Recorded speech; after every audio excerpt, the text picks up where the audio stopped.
Union budget 2023 में taxpayers के लिए बड़ी राहत का ऐलान किया गया है। अब नई इनकम टैक्स रिजीम के तहत 7 लाख रुपए तक की आय पर कोई टैक्स नहीं देना होगा, जो अब 5 लाख रुपए था। वित्त मंत्री निर्मला सीतारमण ने नई टैक्स व्यवस्था के तहत टैक्सपेयर्स को बड़ी राहत दी है। नई इनकम टैक्स व्यवस्था के तहत टैक्स छूट की सीमा को 7 लाख रुपए कर दिया गया है। नए टैक्स रिजीम के नए टैक्स स्लैब में खास बात ये ध्यान में रखनी है, जिनकी आमदनी 7 लाख रुपए तक है उन्हें एक भी रुपये टैक्स नहीं देना होगा। लेकिन उनकी आमदनी 7 लाख रुपए से एक भी रुपये ज़्यादा बढ़ जाती है तो उन्हें टैक्स देना होगा, और वो टैक्स की रकम सिर्फ 1 रुपये पर नहीं बल्कि 3 लाख से ऊपर की पूरी आमदनी पर देनी होगी।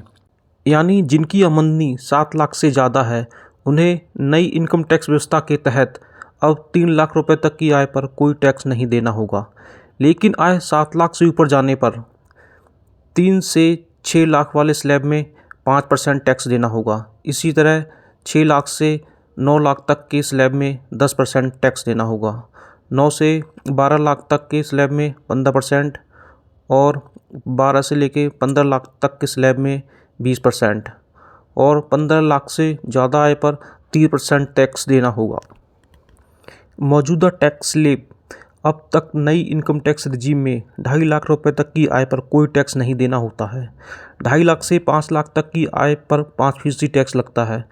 5 से लेके 7.5 लाख की आय पर 10%, 7.5 से लेके 10 लाख तक की आय पर 15%, 10 से लेके 12.5 लाख तक की आय पर 20%, 12.5 से लेके 15 लाख तक की आय पर 25% और 15 लाख से ज़्यादा की आय पर 30% टैक्स देना होता है।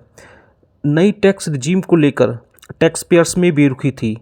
नए इनकम टैक्स रिजीम में 2.5 लाख रुपए तक की सालाना आय वालों को कोई टैक्स नहीं देना पड़ता है, लेकिन पुराने टैक्स रिजीम में 7.5 लाख रुपए तक की कमाई करने वाले टैक्स देने से बच जाते हैं। नए सिस्टम के हिसाब से 15 लाख रुपए वार्षिक आय वाले व्यक्ति को 1.5 लाख रुपए टैक्स देना होगा, जो पहले 1.87 लाख रुपए था। नए टैक्स रिजीम में नौकरी पेशा कर्मचारियों एवं पेंशन धारकों के लिए स्टैंडर्ड डिडक्शन को बढ़ाकर 52,500 रुपये करने का प्रस्ताव है।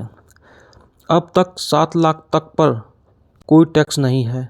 अभी जिनकी 5 लाख रुपए की कर योग्य आमदनी है उन्हें दोनों कर व्यवस्था में कोई टैक्स नहीं देना होता था। अब ये लिमिट 7 लाख रुपए हो गई। छूट की ये सीमा नई कर व्यवस्था में बढ़ाई गई है। पुराने रिजीम के स्लैब में बदलाव को लेकर कोई ऐलान नहीं किया गया है। नए रिजीम में आयकर में छूट की शुरुआती सीमा को बढ़ाकर 3 लाख रुपए कर दिया गया है। पहले ये सीमा 2.5 लाख रुपए थी। इससे नई व्यवस्था में शामिल होने वाले करदाताओं को बड़ी राहत मिलेगी। किसी व्यक्ति को अगर सालाना आमदनी 9 लाख रुपए है तो उसे 45,000 रुपये ही टैक्स देना होगा। ये उसकी आमदनी का 5% ही होगा। उसे 25% कम टैक्स देना होगा।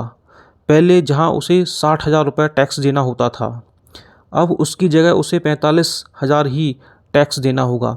इसी तरह अगर किसी की 15 लाख की सालाना आमदनी है तो उसे 1.5 लाख रुपये ही टैक्स देना होगा। ये उसकी आमदनी का 10% होगा। उसे अब 20% कम टैक्स चुकाना होगा। पहले उसे 1,87,500 रुपये टैक्स देना होता था।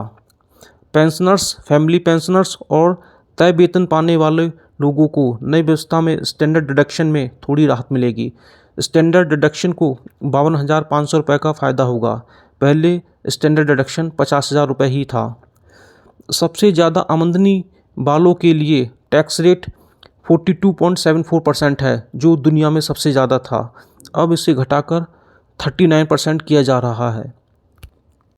यदि वीडियो अच्छी लगी हो तो वीडियो को लाइक करें और चैनल को सब्सक्राइब करें।